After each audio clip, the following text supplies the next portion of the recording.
आदित्य गौर जी, राधे राधे महाराज जी। महाराज जी, गुरु आज्ञा का कभी उल्लंघन ना हो ऐसा शिष्य को क्या करना चाहिए?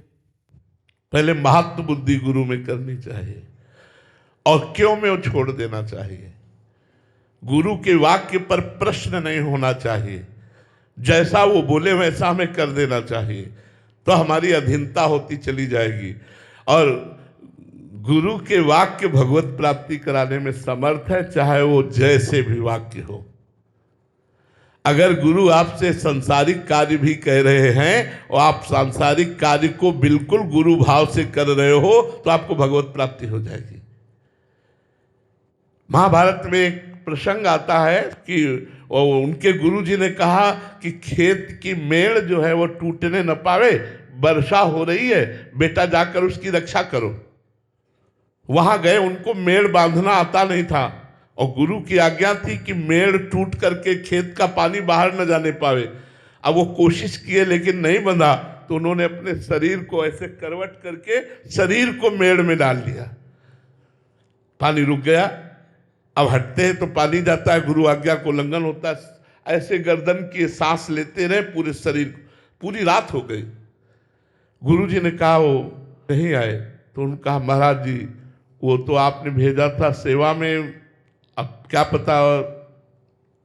बोले चलो पता करते हैं। सुबह जब गए, आवाज लगाई तो बोले गुरुदेव यहाँ मेड़ पे हैं, तो यहाँ क्या कर रहे हो? बोले आपने कहा था पानी ना निकलने पावे, तो मेड़ को मुझे बांधना आता नहीं, इसलिए मैंने अपने शरीर को ही मेड़ पे। बोले उठो आओ। नजदीक बुलाया और कहा जाओ, तुम्हारे हृदय में संपूर्ण वेद स्फुरित हो जाए। पढ़ना थोड़ी पढ़ा है, गुरु कृपा से वेद भगवान उनके वाणी पर प्रकट हो गए, स्वयं प्रकट हो गए। गुरु सेवा, गुरु अधीनता बहुत बड़ी बात है। भगवान शंकराचार्य जी की सेवा में श्री त्रोटकाचार्य जी रहते थे। वो कभी जैसे वेदांत चर्चा हो रही कभी नहीं बैठते थे। भगवान शंकराचार्य के कभी वस्त्र धो रहे, कभी वो शरीर सेवा में रहते थे। तो एक दिन गंगा स्नान करके आदि गुरु शंकराचार्य जी आए और उन्होंने कहा शिष्यों ने कि गुरुदेव इस श्लोक की व्याख्या कीजिए।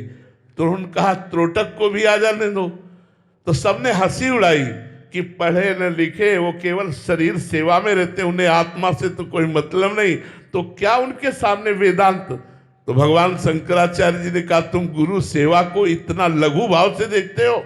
बुलाया और कहा बेटा इस श्लोक की व्याख्या कर दो। तुरंत वही गुरु पद पर बैठे त्रोटकाचार्य पदवी पर, तुरंत अरे गुरु कृपा ही केवलम, गुरु कृपा मोक्ष पदवी प्रदान। हाँ, कुछ लीलाएं गुरु की समझ में नहीं आती हमारी, क्योंकि वो मानसिक धरा से ऊपर होते हैं। तो हमें उनकी आज्ञा पर चलना चाहिए, उनका अनुकरण नहीं करना चाहिए।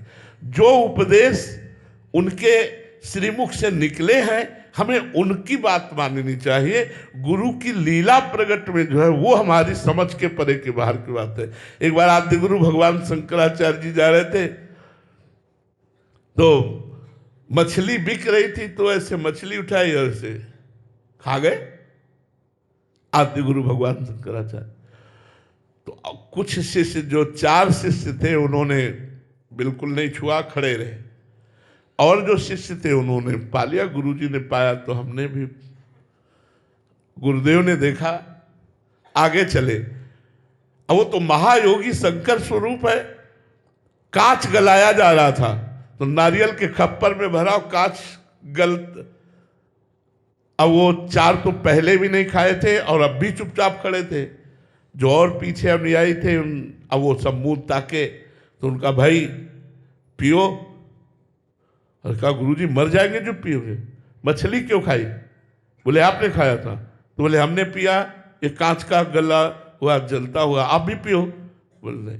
तो ऐसे किया, सब जीवित मछली निकल आई। वो तो योगी, अब उनकी सब लीवर में जाके पचने लगी।